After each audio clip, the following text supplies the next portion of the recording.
सारं खरं तर आता हे लिहून झालंय माझं. हे बाळ जे आहे ते मी टेबलाच्या एका कोपऱ्यात ठेवून लिहून झालं की नंतर ते कुणाला तरी सापडेल आणि ते वाचतील, वाचू. परवा काय करणार ते सांग. मुलगा कामावर गेला होता. सौ आणि सुनबाई घरहाटीच्या कामासाठी बाहेर पडलेले. मी घरात होतो आणि पाळण्यात झोपलेली माझी धाकटी ना 3 वर्षाची आदिती. जेवण अजून व्हायचं होतं. पोटात भूक लागली होती. रिटायर्ड माणूस, वेळ घालवायला काही साधन नाही. अचानक आदिती रडायला लागली. तिला पाळण्यात उचलून मी खेळवायला लागलो. तिच्याशी बोबडे बोल बोलायला लागलो. खेळण्यात अगदी मंद होतो. तिला काहीतरी गाणी ऐकवत होतो, काहीतरी ऐकवत होतो. आणि इथून काहीतरी असं वर आलं. कडवट, घाण. ते तोंडात पसरलं आणि मग अचानक रक्ता मांसाचे लगदे दिसायला लागले समोर. लहान मुलाच्या रक्ता मांसाचे लगदे. मी आधी तिला तोंडाशी घेऊन चाटलं.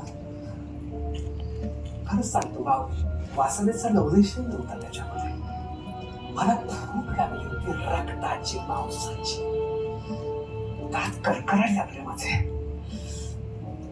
तोंडातून लाळ गळायला लागली. गोरीपान आदिती अशी मला दिसत होती आणि माझ्या तोंडून ती अंगाई. जोजो रे अंगाई, जोजो रे बाळ माझं झोपलं. पिकलं बाळ, पिकल्या बाळाला कशी खाऊ, जोजो रे अंगाई. मी भेसूर आवाजात अंगाई घ्यायला लागलो. माझ्यावरचं नियंत्रण सुटलं. मला भूक अनावर झाली.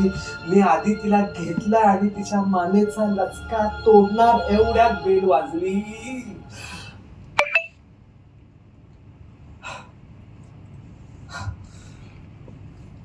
आदिती,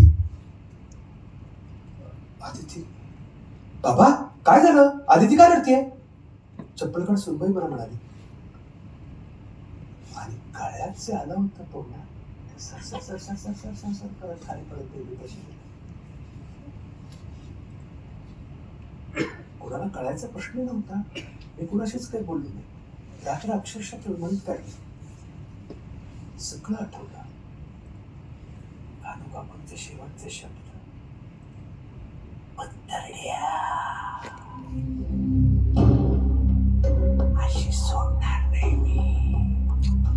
सगळ्यांना केळी, तुमच्या तानुल्याचं रक्त पी.